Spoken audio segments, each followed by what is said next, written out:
Hello, we'll pick up the analysis where we left off. This is the second part. After this, you can choose either of the next two bosses, so it's up to you which one you want to do next. Mora is a giant spider found in Moldwood Depths. Mora has two phases.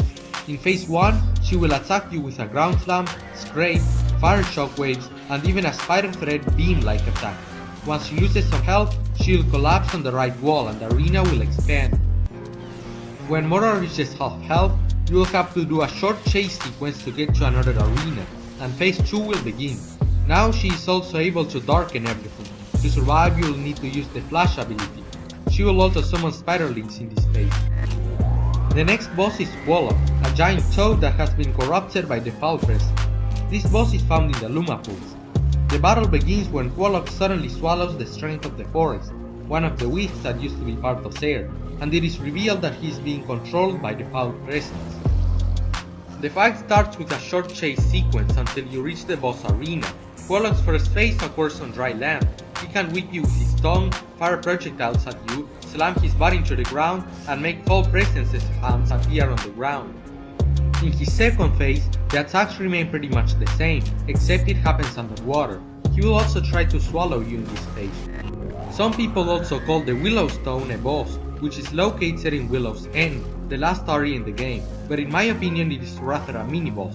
You can only damage it by hitting its core, protected by 2 layers of rock for most of the fight. And finally there's Shriek. She's an owl deformed by the decay, and she's the final boss of Ori and the Will of the Wisps. She has 3 phases and many different attacks. Shriek can fly and hit in different patterns, stomp you if you walk under her, send shockwaves of fire across the ground, shoot projectiles, and she even has a laser attack. In her second phase, most of her attacks remain the same with a few variations and a couple of new ones, but in her third phase, the ground is destroyed and the player must use their bash ability on projectiles falling from above, or constantly use the launch ability. There are also chase sequences in Ori and the Will of the Wisps, similar to the chase sequences of Ginso Tree, Forlorn Ruins, and Mount Faru from Blind Forest. In Will of the Wisps, we have the Foul Presence chase sequence in the Wellspring, a Shriek chase sequence in Boar's Reach, note that we don't fight Shriek here, and the giant Sandworm chase sequence, which happens once the player restores Zair in the Windtorn Ruins area. Unfortunately, we can't fight it as a boss, and instead it gets crushed under falling rocks at the end of the chase sequence. About completionism, there are a couple of things to complete in Ori and the Will of the Wisps. Like most good Metroidvanias, Ori has many abilities that can be unlocked in different ways. First, there are the passive abilities that are obtained by absorbing the light of the ancestral trees scattered throughout the game, being Wall Jump, which is automatically unlocked, Double Jump, located in the Inquarer Marsh, Bash, which allows you to propel yourself in any direction when using the ability near a projectile, enemy, or bashable object, found in Quolock's Hollow, Dash, which also allows you to use it in the air, it's also found in Quolock's Hollow, Grapple, which allows you to pull towards the Blue Moon Flowers and Blue Moss, the ability is located in the Wellspring, Swim Dash, which is very similar to the normal dash but is made to be used underwater.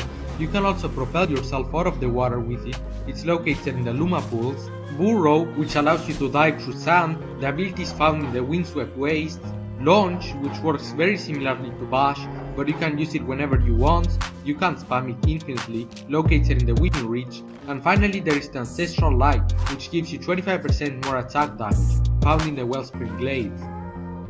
There's also Glide, found after helping Pooh in the Silent Woods, which allows you to glide through the air. Fast Travel and Water Breath can also be obtained, both are sold by the offer NPC, and there is also a Spirit Shard that gives you the Triple Jump ability. Different offensive abilities are also available in the game. You can see them in this circle, and we can choose 3 and assign them to a specific key each. These are Torch, Spirit Edge, Regenerate, Spirit Arc, Flash, Light Burst, Sentry, Spirit Smash, Spirit Star, Spike, and Blaze. Some of these are obtained through ancestral trees, others through story events, and also some are sold by the offer NPC in exchange for Spirit Light. The Spirit Light in Ori and the Blind Forest used to give you experience to upgrade your skill tree, but it has changed in Will of the Wisps, as it is now the main currency of the game and the skill tree was removed. You get Spirit Light when you kill enemies, complete quests, and get the Spirit Light containers scattered around the map, and you can use it to buy weapons and abilities from the Opera NPC or some Spirit Shards from the Twillen NPC. However, there are other NPCs who sell goods for Spirit Light. There are 3 main types of Spirit Light containers: Mini, which gives 50 Spirit Light, Large, which gives 100 Spirit Light, and Giant, which contains 200 Spirit Light. There are 139 Spirit Light containers in Ori and the Will of the Wisps. Well everyone, that's all for now. See you in a few days with the next part!